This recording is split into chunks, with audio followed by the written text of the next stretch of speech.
ئایا چی پەشیمانیەک لەوە گەورەترە کە ئینسان داوا بکات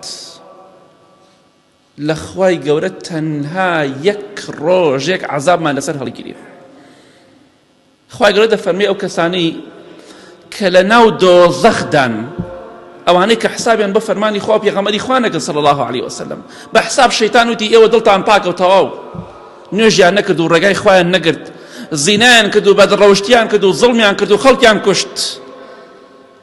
ئالەو ڕۆژەدا هەمویان دەڵێن بە دەرگەوانی دۆزەخ بە مالیک دەڵێن ئودعوا ربکم یخفف عنا یوما من العذاب.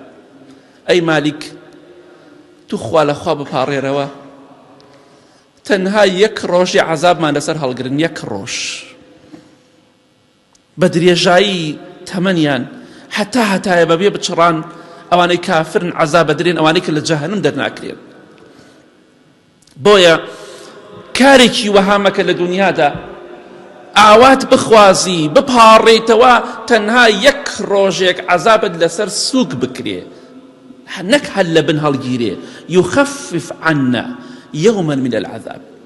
بەس تو خوا بەخوا بڵێ یەک ڕۆژی عەزابەکەمان سووکە، سووک خۆ ئێمە هەلا ئاگراین، بەس سووکتر بێ. بۆ خۆمان ئاوا لێ بکەین، بۆ پەشیمانی ئاوا ڕوومان تێکە. خوا دەفەرمێ ڕۆژی پەشیمانی لە پێشتانە. وا دەزانی پەشیمانی نەمانە؟ هەمویان دەڵێن خۆزگای ڕێگای خوامان بگرتایە، خۆزگای ئیماندار و باوەڕدار بووینایە، بەس تازە ڕۆیشت. دەی ئەو ئاواتەی کە بێدینەکان لە ناو جەهەنەمان لە ناو گۆڕدا ئاواتی بۆ دەخوازن، ئێستا لە بەردەمی تۆدایە.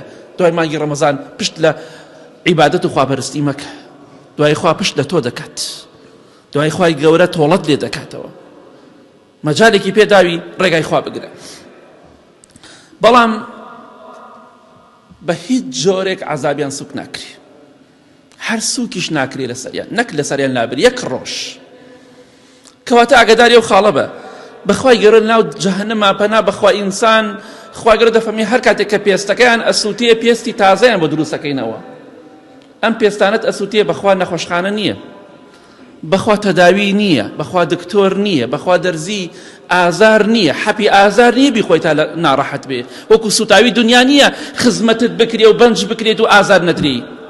خزمەتت بکرێ بۆی چارەسەرت بکرێ، چارەسەر نییە چونکە بەردەوام دەسووتێ. ئەوە پەشیمانیە. خۆ تووشی ئەو ڕۆژە سەختە مەکە. ئەمڕۆ ڕێگای خوا بگرە، ڕێگای خوا بەرمەدە، بۆی لە ڕۆژی قیامەتە خوای گەورە وات لێ نەکا ئاوات بخوازی یەک ڕۆژی عەزابەکە لەسەر سووک بکرێ. ئەزانین سووکترین عەزابی جەهەنەمیش چییە؟ پێغەمبەری خوا فەرمێ صلی الله علیه وسلم سووکترین عەزابی جەهەنەم کە لەوە سووکتر نییە، ئەمان ئاوات بەوە خوازن. مرۆڤێک جووتێ پێڵاو دەکەنە پێی، لە گەرمی پێڵاوەکەی مێشکی سەری ئەکوڵێ. پەنا بەخوای گەورە مێشکی سەرت ئەکوڵێنێ، ئەوە نەگەرمە. وەکو مەنجەڵێ ئاو چۆن ئەکوڵێ، چێشتێ چۆن ئەکوڵێ، ئەو مێشکی سەرت ئەکوڵێنێ. ئەو پێڵاوی کە لە پێی دەکەی ئەمە سووکترین عەزابە. ئەوان ئاوا دەخوازن لەو عەزابەدا من یەک ڕۆژێ، بەڵام خوا ئەوشیان پێ نادەت.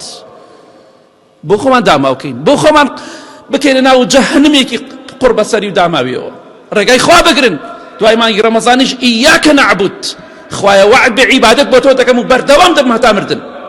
دەبزانە خوای گەورە دەتخاتە بەهەشتەوە یا ناتخات.